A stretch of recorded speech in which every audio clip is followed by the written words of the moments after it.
I'm Heather, and this is the Living with Addiction podcast, where I show you how you have more power than you realize when it comes to helping yourself and your child that's struggling with addiction. Hey, everybody. I have another great guest today.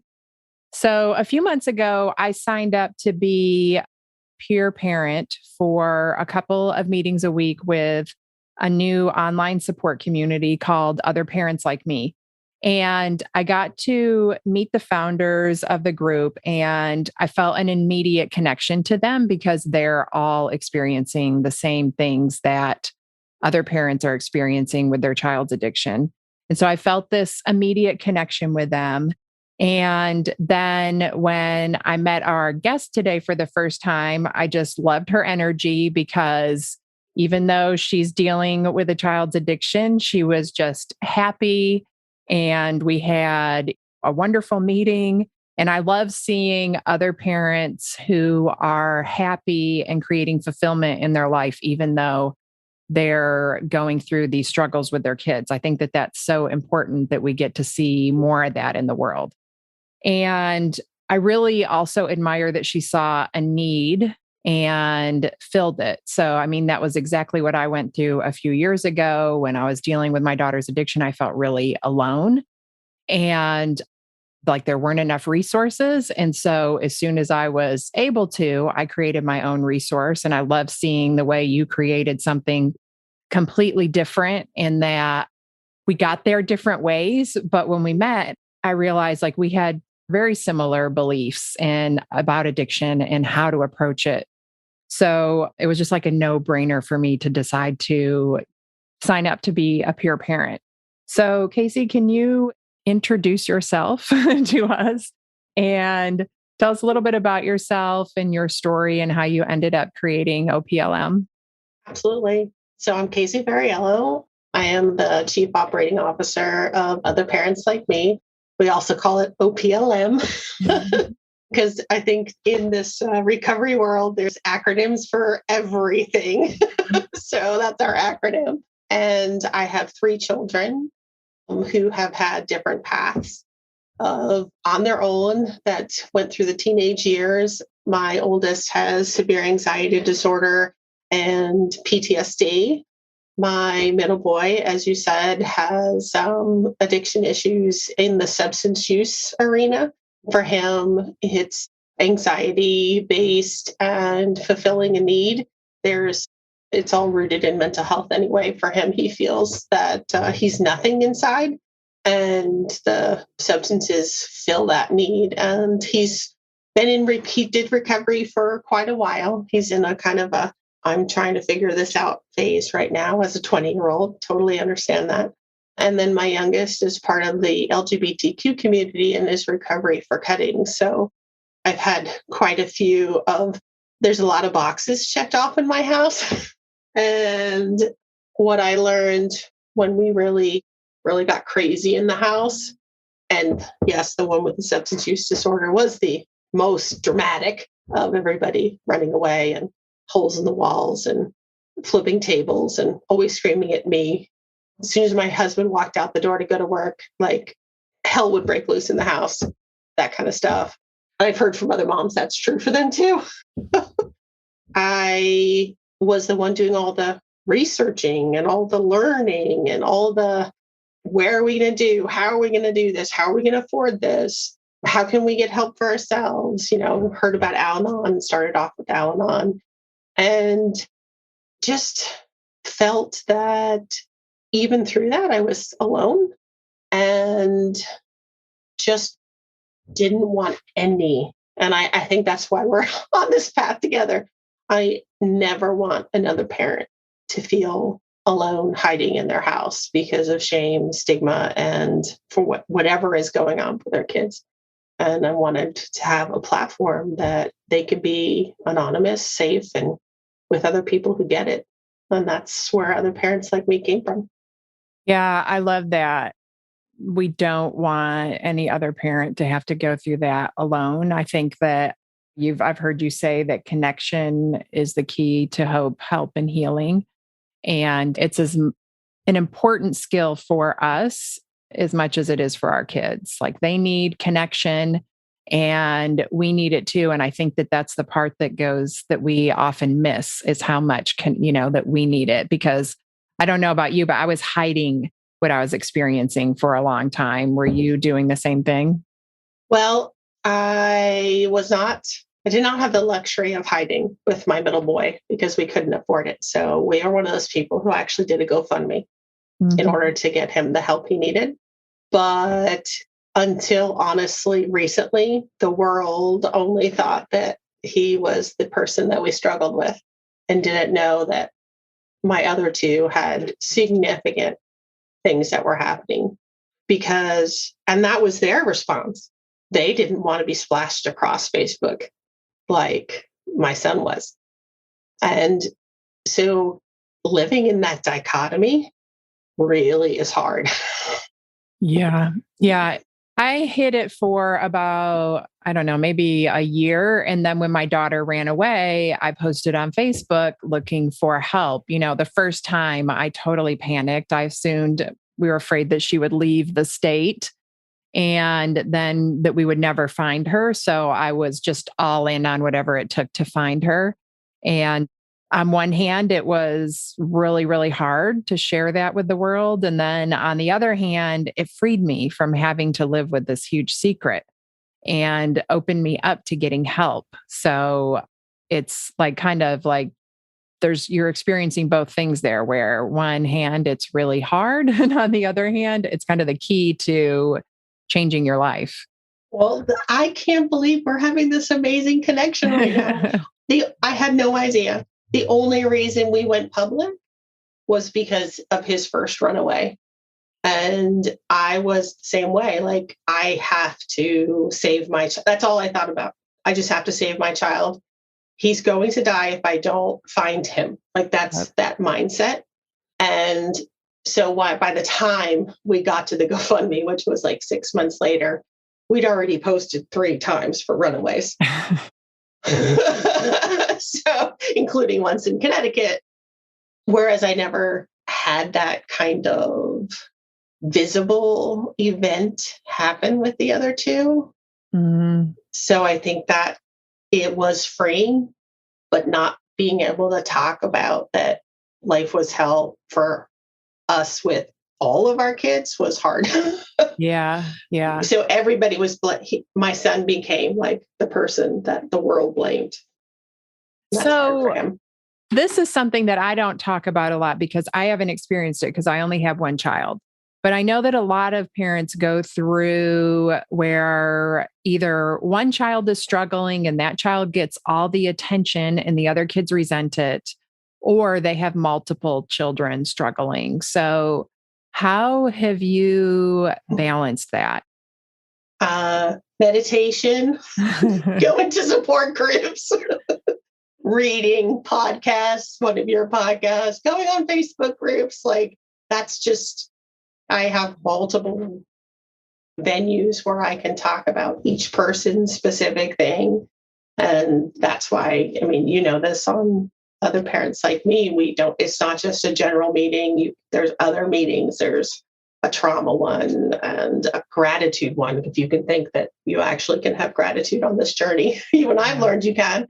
An eating disorder one. Like, it's just having a space where someone just understands that one extra nuance for each of those people really, I think, is how I stayed sane. And also learning my own, and I don't know if this is the same for you, but my own trauma response around the chaos and wanting to shut down and learning to not shut down and to try to be present and to just be there when they're having all those emotions. So hard. So hard. Yeah. Yeah. That was one of the hardest things for me was allowing my daughter to have her own emotions without trying. Because my response was always like, you don't get to be mad. You did this to yourself, instead of, because I just wanted to be numb. So why shouldn't she be? And that was already her struggle. It was like, it's a learned skill to allow your kids to have their own feelings and not fix them and just deal with the discomfort of it. But I think the key to that is, as you said, like learning your own trauma response and learning how to manage your own emotions. Yeah. Well, and you think about it when they're a little kid, I have this image of this. There's a story that was shared with me about when your child goes off to college. Well, I will, everybody's kind of different. My youngest, the one who's gone off to college. My oldest is finally off to college. My middle one, I don't know where he's going. He's traveling. So I've accepted that my path that I thought they were going to do is not the path that they're doing. That's hard. And then that other part that was hard is, remember when they were little, like you had the tissue and you would put the tissue to their nose and you'd tell them to blow. And then you would throw it in the trash, right? And then they get old enough, they can actually blow the tissue themselves. But you're both standing next to the garbage can. The child still hands you the tissue and you just take it and throw it away. And it becomes the same thing, I think, when they're growing up for their emotions. Like they take all their emotions and they dump it on you. And you walk away like heavy with this gigantic backpack. And now they're light and they go out with their friends. Yes. So how do you not take that into your body anymore is a skill. Yeah. It's like, that's theirs. They can still feel light, but it's not weighing me down anymore. That's a hard one to learn. Yeah, that is such a great story about how to kind of visualize what we're doing when we take that on, and that seeing that separation, that it isn't ours necessarily to take on.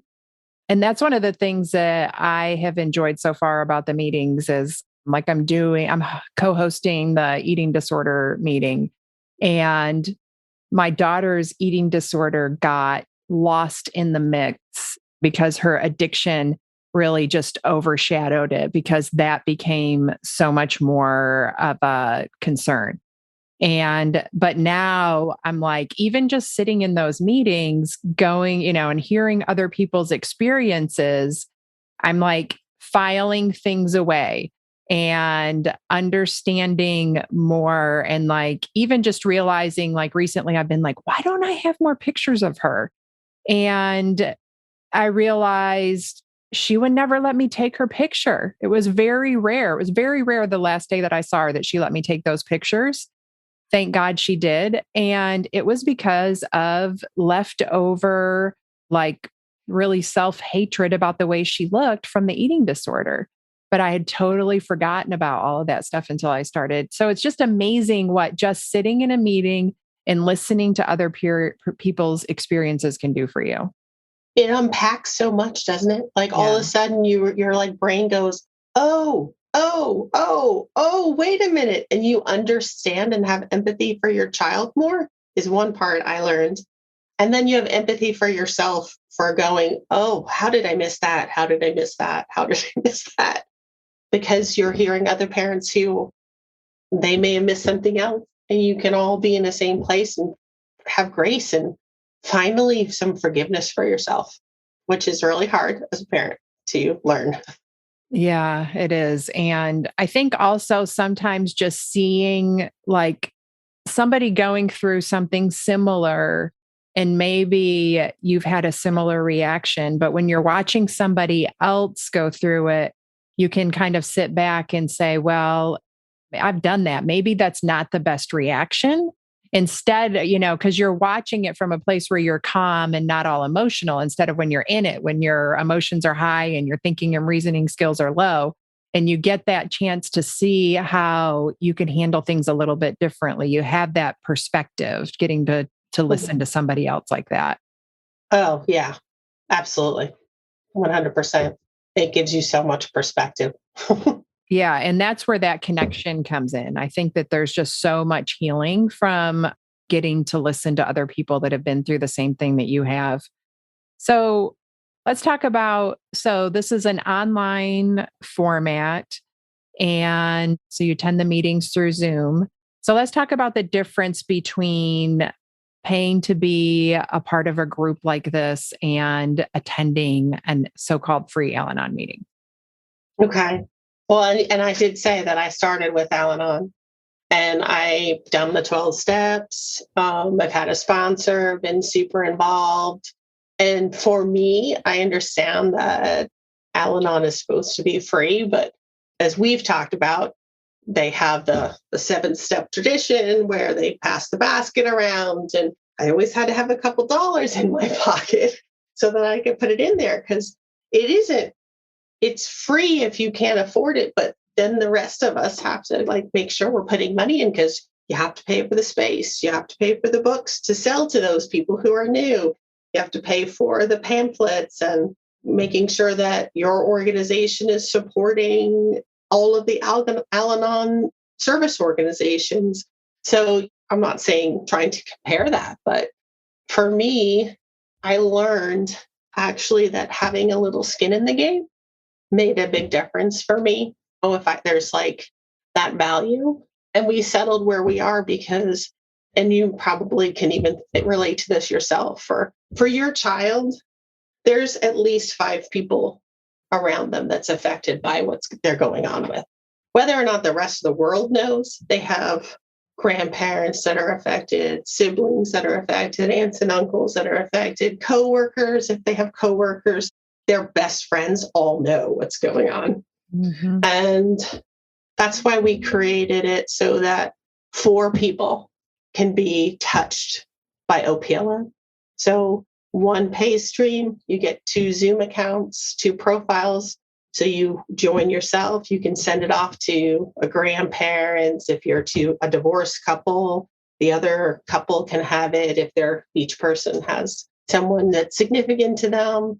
And then that each of those profiles, now let's say to 2 of you on that profile, a different meeting might appeal to you than the other person. Some meetings you might come to together. Some meetings you might want to go to the men's meeting, the women's meeting, the LGBTQ meeting, And so the goal is to make it feel that your child is no longer the identified patient, by more people that touch their lives, that more people who are touching their lives get healthier so that they have a healthier space to be in. Yeah. And they're no longer just, as you said, the bad guy. Yeah.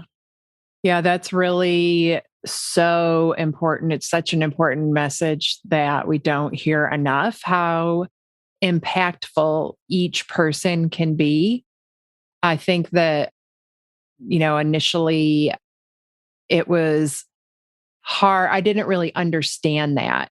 And I felt it was hard for me to create that sense of community for my daughter and get more people involved. I had to raise myself up so far before I was able to engage other family members in it. And I love that you pointed that out, that this one, I don't, it's not, is it subscription the word? Yeah. I guess, okay. Yeah. This one subscription can have 4 people that can support them. And it is really beautiful to see the difference that you can make in somebody's life when you have healthy people supporting them. And I've had the opportunity to hear somebody that I was coaching then get to talk to their child and hear the difference that they could tell in their life when their parents started working on themselves. And my daughter telling me that the difference that it made in her life when I started working on myself. And so now with this one subscription, you're going to have 4 people making a difference in this kid's life. And that is incredible. Yeah. It's super powerful. My son said the same thing. My son went through 3.5 years of kind of some programming, and he was young, and now he's 20 and he's living back with us, which is, I never thought was possible. And he's using within our parameters of not in the house, you can't drive, and you have to tell us when you're using so that we know that you're not getting behind a car, because that's a boundary for me. Nobody can get in a car if they're under the influence of anything. That's a boundary for myself. So we have an amazing relationship now. I never thought that was possible. Now, let's just focus on that it has taken 4.5 years to get here. But he talks about the same thing, that he never thought he would want to come home either. And he said, because we've done work and changed, that's the reason. And I just find it, I'm always hopeful that by having this kind of a platform, we'll get more men involved. Yeah. Because I'm sure you've seen the statistics. It's usually the moms who get involved. Well, and sometimes a lot of the stepdads too, which is interesting, but the dad as well. And I don't know if you've heard this, and I don't know if you ever met Lou Vaughn, but I adore that woman. And she's a parent coach, and she shared with me that Ted Lasso is changing the world and that she has more dads coming into support groups and her parent coaching and being present. So my hope is Ted Lasso will help OPLM in the end too. I love that. I love Ted Lasso. Me too. Yeah, that's just really beautiful to think about. And definitely we need to get more dads involved. My group used to be just for moms. And then I was like having some dads wanting to I'm like asked if they wanted to open it up. And I was actually really happy with how many the moms were like, yes, they need a place too. And so, but OPLM, you have some just men's meetings. Yeah, that's wonderful. Yeah. And then I agree with you too about going back to what we were talking about with Al-Anon. Like, for one thing that I like about other parents like me is that you're going to get the same structure and kind of know what to expect in every meeting versus when I went to Al-Anon, I did the same thing. I worked the steps. I had a sponsor. I went to open AA meetings. I was very, very involved for like 5 years. And then I moved and trying to find a new home group, like every group was different. And you never knew what you were going to get when you went to a meeting. And so what I like about this is you know what you're going to get at every meeting. There's the structure there and you can count on that. You're going to get a quality meeting every time. Yeah, thank you. That was a big inspiration for me, was to have it, because I know that I center myself better into a space if there's like that first 10 minutes is all like expected stuff is going to happen, and I'm going to learn a little self-care with a little meditation, and I'm going to hear a topic that speaks to me, or a tool that I can use as a parent, like with my child. Like, that's huge. How many times that's the other, I'm not trying to knock Al-Anon, but that's one of the other things. Like, I learned self-care through Al-Anon, but I didn't learn tools for my kid. It was more like detach. And this has given me, and that's kind of where we're coming from. We have lots of different things in there: Melody Beatty, Smart Recovery, Craft. I don't know if you know all these things, but even some Al-Anon sprinkled in there, and some daily Om kind of stuff. And so that there's always something for you to walk away and go, either reflect on yourself, or go, ooh, I can use that with my kid to help myself self-regulate in the moment and see the positive and not just the negative in them. Yeah. And I also agree that it is very important to have some skin in the game, to invest in yourself. Like, we're not taught that enough. That, like, I used to do free calls the first time, and most of the people didn't show up. Then I just started charging small amounts, $17. Everybody shows up. Then they're showing up for themselves, right? Like, it's just, and it is a very small investment, I think, for the value you're getting for the Other Parents Like Me subscription. So we need to invest in ourselves more, even not just financially. Like, you make the financial commitment, and then you're more likely to keep your time commitment to yourself, to show up for yourself. Like, I had to be taught that. I went to counseling for years without making much progress, because I was like showing up that 1 hour a week, and I was showing up late, and I was stressed out when I got there because I was late. And then I was thinking about leaving early because I was prioritizing my work. And then I had to learn, like, that is like my sacred time. And I need to actually put the things to use in my life that my counselor was asking me to do, like reading the books, like investing more than that 1 hour a week in myself that I was barely even invested in before. So I think that that's another like important thing to get out of this. Like we have to invest in ourselves, time and money.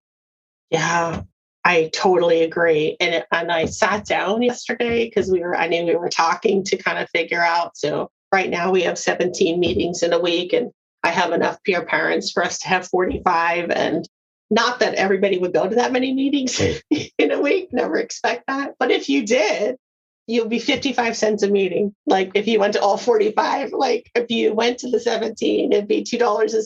Once I started to like think about that, I'm like, and that's one person, 265. We haven't even split it between four. So I just hope that that little bit will get people to actually walk into the rooms. There's something that, and I think we've kind of talked about this, like, how do you get a parent to actually go into the meeting? They can look at the resources. We have lots of resources. They can listen to a podcast. They can go to a speaker because they're anonymous, because there's more people. But how do you actually find that way for parents to understand that walking in a room is going to be the first time you're going to realize you're not alone? Yeah. And once you see you're not alone, for me, that was when I actually started to come out of the dark and do, like you said, read more of the books and really invest in myself, because I saw other people around me who were smiling and I'm like crying. Yeah. I want what they have, Yes. Yeah. And it's so vulnerable to reach out to get help and to go to a meeting for the first. I can still remember my very first Al Anon meeting. My Helena she was just a baby. She was under 2, and her dad's an alcoholic. And I was going because of that relationship. And it was just, I was so resentful about having to spend my time for his problem. And the more I kept going back, the more I learned like, oh, this is really for me. I'm so, so glad that I took that vulnerable step to go to that first meeting, because that was really laid the foundation for me to invest in myself more in the future. But it really does take a lot of vulnerability just to show up, but it is so worth it. Like it's like getting through that fear. It's the same thing we want our kids to do. Like we want our kids to go to these strange places and go to these meetings and go to these rehabs, and they are scared to death to do it. And so like we've got to do the same things that we want our kids to do. And that's just a small step in that direction by walking into a meeting. Oh, wow. Virtually. I hadn't even thought about it that way. Like, that's true. Like, by doing that, aren't we walking the walk that we're asking our kids to do, and talking the talk that we're asking? So we can actually have a common language with them. Absolutely.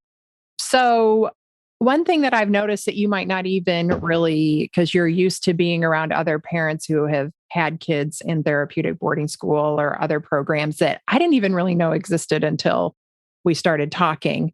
And you guys just talk about different things. I'm like, I never even heard about that before. So what are some of the boundaries that help you be able to like have your son at home? Because so many people feel like their only option is their child has to be completely sober or they can't be at home. But you have some interesting boundaries that I think are really helpful.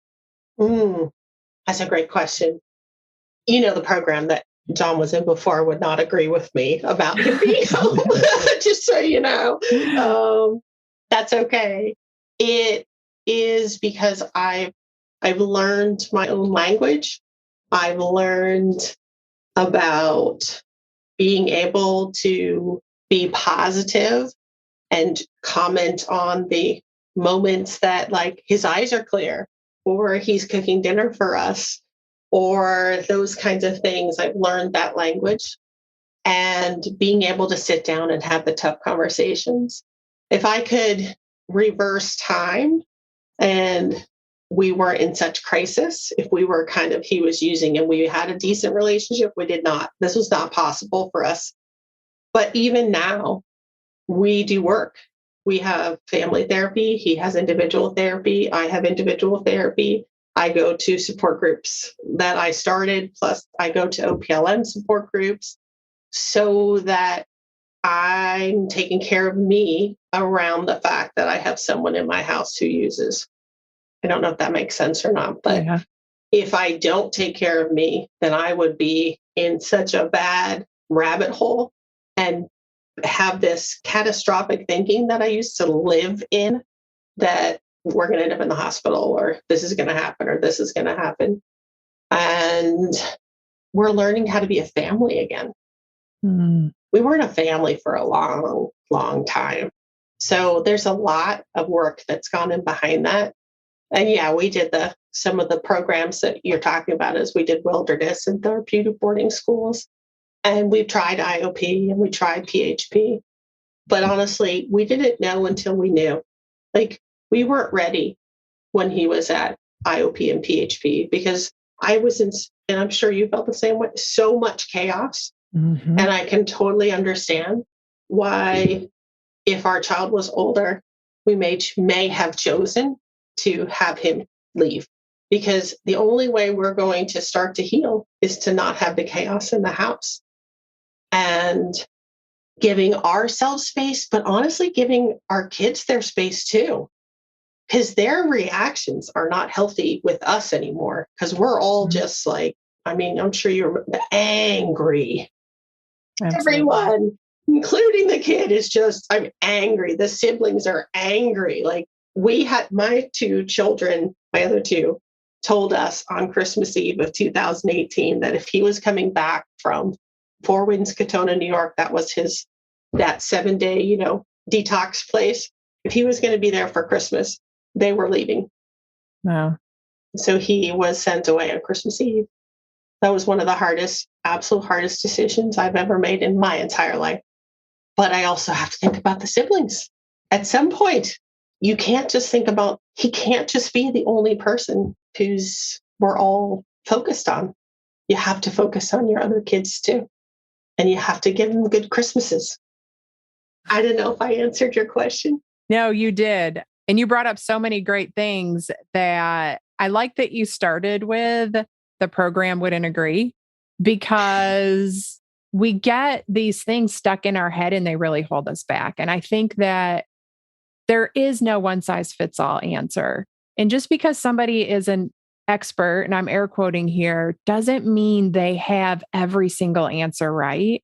And so we have to take all of this information that we gather, and we have to digest it, and we have to make it our own, and we have to figure out what works for us and our family. If something I say doesn't work for somebody, then don't use it, right? Like, I don't think that what I offer I'm just trying to give new ideas, new ways to think about things. And that's what, you can hear in these meetings is what's working for these other parents. And you can take what you think will work in your family and try it, but giving yourself that it's not black and white, like creating that gray area where you can do things. Like, I call it the Al-Anon police. I'm like, the Al-Anon police are after me.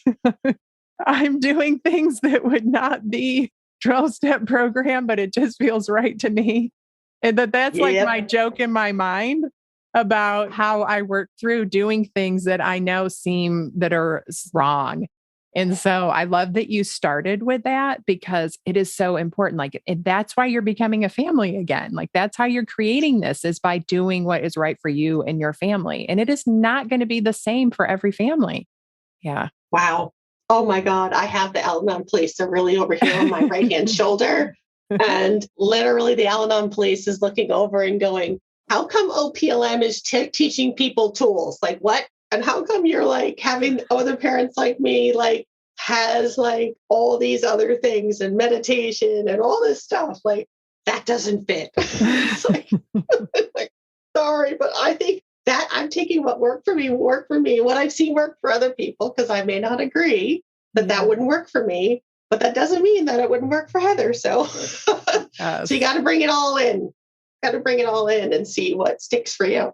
Absolutely. Yes. This was so good. Okay. I have one more question before we wrap up. because I could talk forever. Me too. It's so nice to have someone to talk to about this stuff. It is. So, like, I'm sure you had a vision when you started OPLM and, you guys are making that happen. But like, have you had any positive byproducts, like anything unexpected that you're seeing? You're like, oh, I didn't even think that was going to happen, but it's been amazing. Yeah. Honestly, I met you. I love that. I've met your friend, Beth Syverson, Yes. through the Safe Home podcast. I've met Dr. Will White. I mean, I can't even go on and on. Like, I went to the National Association of Therapeutic Schools and Programs. I ended up with COVID, but I still met people. One of the things, and I'm going to start crying, that I love about the recovery world is it's so opposite of the business world. Mm-hmm. Everybody helps each other because no matter how many parent coaches, support groups, therapists, Al-Anons, Nar-Anons, Smart Recovery, Learn to Cope, whatever, there's never going to be enough for the amount of kids and families that have struggle in their homes. Yeah. It's just not possible. Yeah. So sorry, you just got me, but it's just no. the only way we can do it is that. for all of us together.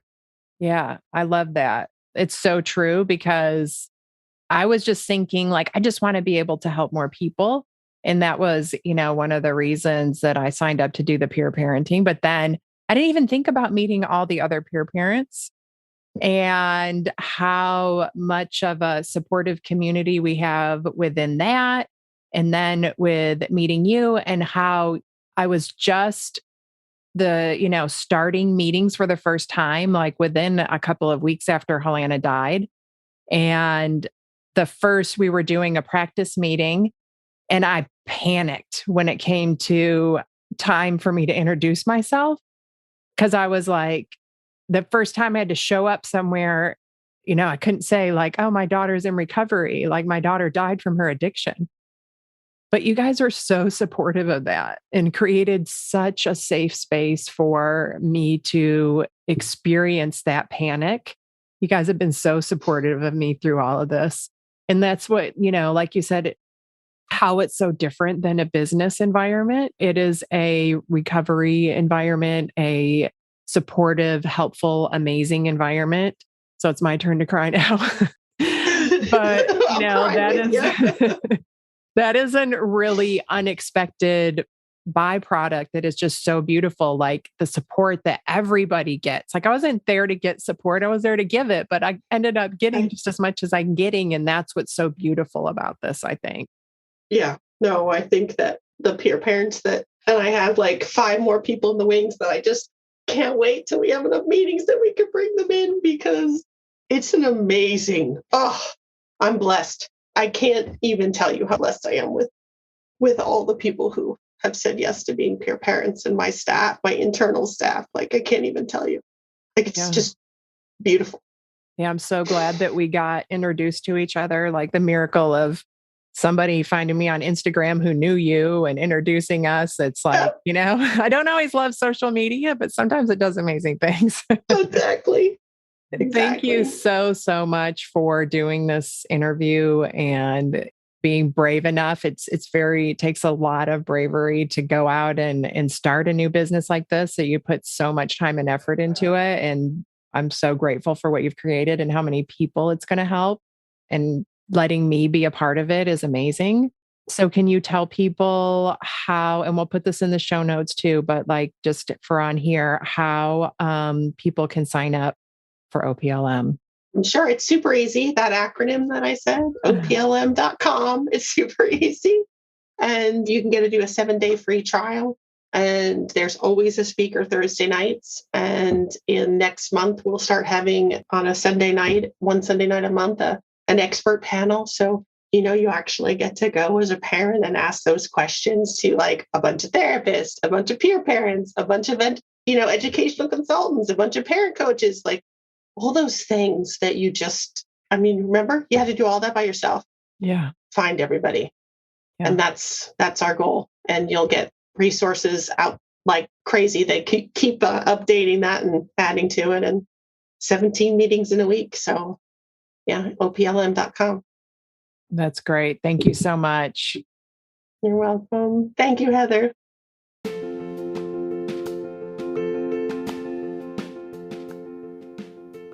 Thank you for listening to this episode. If you want to learn more about my work, go to heatherrosscoaching.com. If you want to help other parents who are struggling with a child's addiction, you can do it 2 different ways. First, you can share the podcast with them directly, or you can share it on your social media. Second, you can leave a review. Talk to you next week.